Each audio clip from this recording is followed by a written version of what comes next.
Today on BRStv Investigates, we're right on the cusp of changing everything we know about lighting. Hi, I'm Ryan, your host of BRStv Investigates, a weekly YouTube series which explores popular reefing theories, products, methods, what the manuals are missing, with the focus on putting them to the test. This week it's time for you to share your input before we embark on a fairly long lighting adventure. We put together the basics for a holistic approach to evaluating reef tank lighting. However, before we go down that path, we wanted to ask all of you, what is it the community wants to know about each individual light source so we can incorporate that into the testing process as well. Our goal is to go beyond the bullet points in the packaging and get down to what really matters, to not just help you select the right light when it's time for a new tank or upgrade, but also to help us all find more success using the lights we already own. Particularly looking at each type of lighting technology, but more so looking at each individual light source, whether it be an AI Hydra, a specific halide reflector, T5 Retro, ATI Power Module Hybrid, or the Kessel AP700. All of them looked at every important angle. We'll do our best to approach them all in the exact same way, with a focus on three very specific elements: the photosynthetic qualities of the light, visual qualities, and feature expectations, weighted in that exact order. Some of you are probably asking yourself what photosynthetic qualities of light means and why that would be ranked first. End of the day, there's only one element that really matters when it comes to lighting our reef tanks, and that's the ability to produce light intensities and wavelengths that promote photosynthesis and in turn produce nutrients which feed the coral's metabolic system, health, and growth. So if there's only one element the reefing community needs to evaluate every light source for, it's absolutely photosynthetic qualities of that light. And I can tell you for sure, while most will work to some degree, they're all very far from the same in terms of four major elements: par intensity, par distribution or spread of that intensity, spectrum and color, and how easy it is to use the light source to achieve photosynthetic results. So these are the exact four elements that we'll be using to evaluate every light source for. Intensity of the light for our purposes is measured in par. A decade or so ago, the issue is often believed that we're not providing enough par with compact fluorescence and VHO bulbs. That has since flipped, and the issue has now become today's LEDs are often providing extremely high, even lethal par levels. That's largely because par has been treated like horsepower by both reefing consumers and manufacturers, meaning reefers wanted more par because they believed their corals needed it, so manufacturers produced them, and it became one of the most defining characteristics or marketable elements between all the lighting options. And so the par wars began, with one manufacturer constantly trying to produce higher par numbers than the next because that's what the market demanded and wanted to buy. At this point, some of the lights are producing peak par numbers close to those found at noon near equatorial shallow reefs. At face value, that might sound good. However, a lot of reefers just end up killing a lot of expensive corals when they try and implement those levels in a reef tank environment. The presumption that natural reef peak midday levels are desirable, your particular corals came from an area or depth with those par levels, and your system has similar flow or other environmental characteristics, is a major stretch. Just to give you an idea why that's almost certainly not the case, I'd like to share some info from Dana Riddle's presentation at last year's MACNA, Turbocharged Photosynthesis, Alkalinity, Light, and Water Motion. If you haven't watched this, we have the entire presentation on our YouTube channel, and it's well worth your time. In this presentation, he measures a tide pool in Hawaii, which during midday approaches 1,000 par at 2 inches of depth, which is somewhat similar to some of the LED aquarium lights output.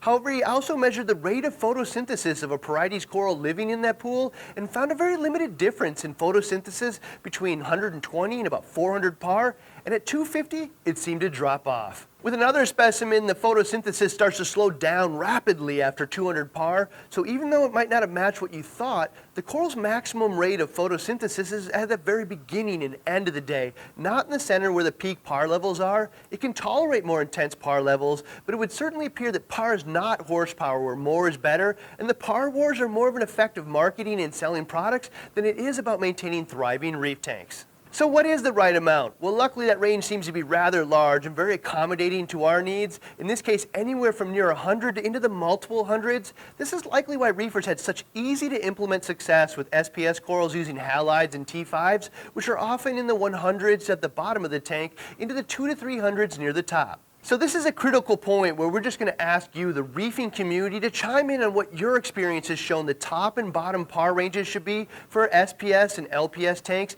using the poll in the upper right hand corner.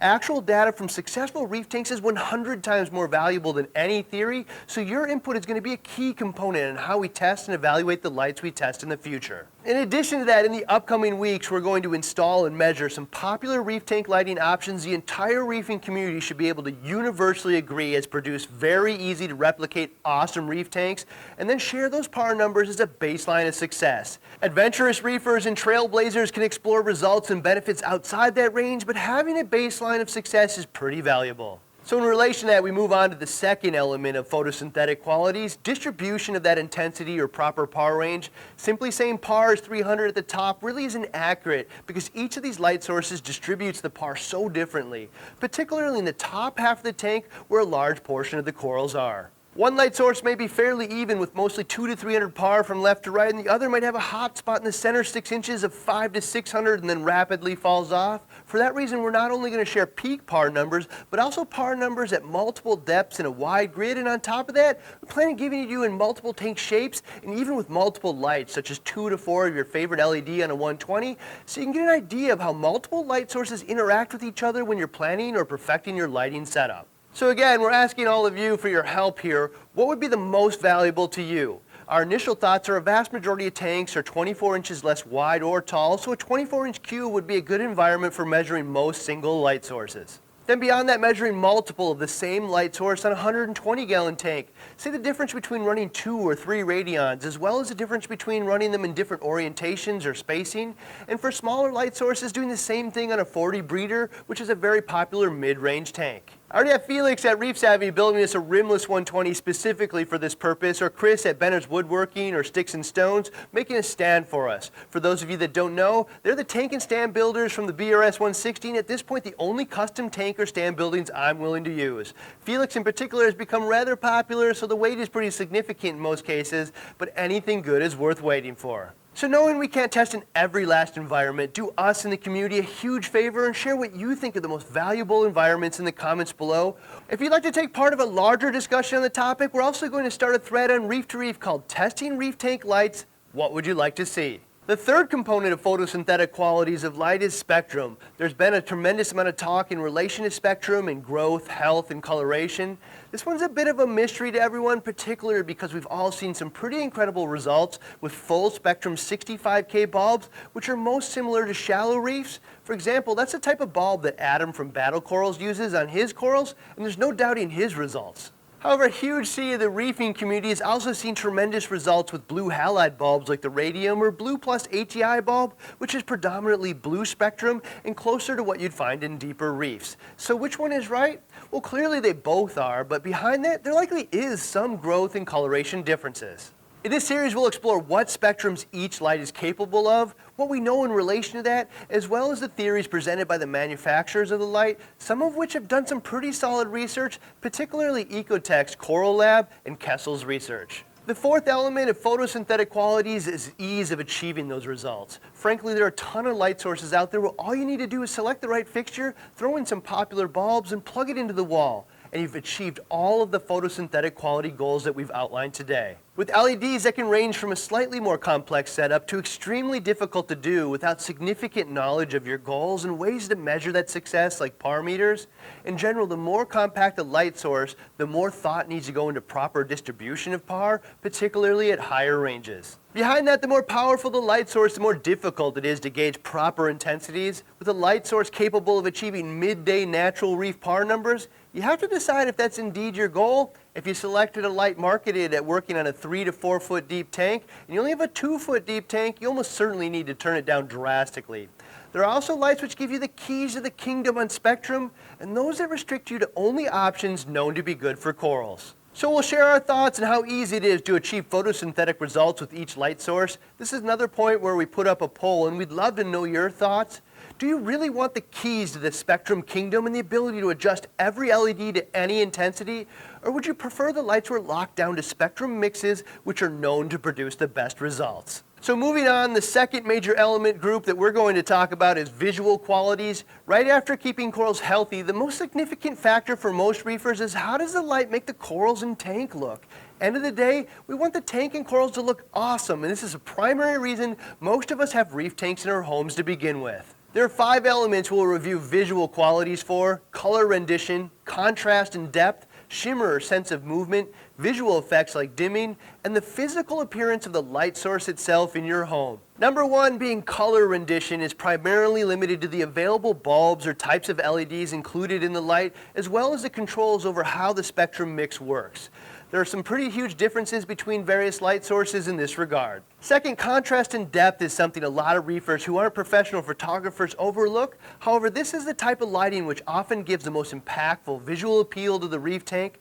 Sometimes the best par distribution, which creates a flat blanket of even light, is inherently at odds with contrast and sense of depth, where some areas of the tank are intentionally darker or shadowed to create contrast and visual appeal. We'll share how the light performs in that regard as well. Third is a visual shimmer that transforms, which often looks like a photograph of a reef, into a section of a living reef in your home. Halides are likely the undisputed king in this regard. LEDs also do a nice job, but can have a significant amount of color separation, or what many people feel is an overpowering amount of shimmer, often referred to as a disco ball effect. We'll share how these lights perform in that regard as well. Fourth being visual effects like dimming, sunset and sunrise effects, and moonlights, which absolutely add visual interest to the tank. LEDs obviously do this type of thing better than others, but we'll certainly look into who does them the best. The fifth and last quality we'll plan on reviewing is the visual appeal of the light itself. Everyone has a different opinion on this, as well as their willingness to spend money or sacrifice performance elements in favor of an appealing fixture or module design. For me, the entire tank needs to look sharp inside and out, but this is the topic of our last poll. How important is the visual appeal of the light fixture itself, specifically in relation to performance and price?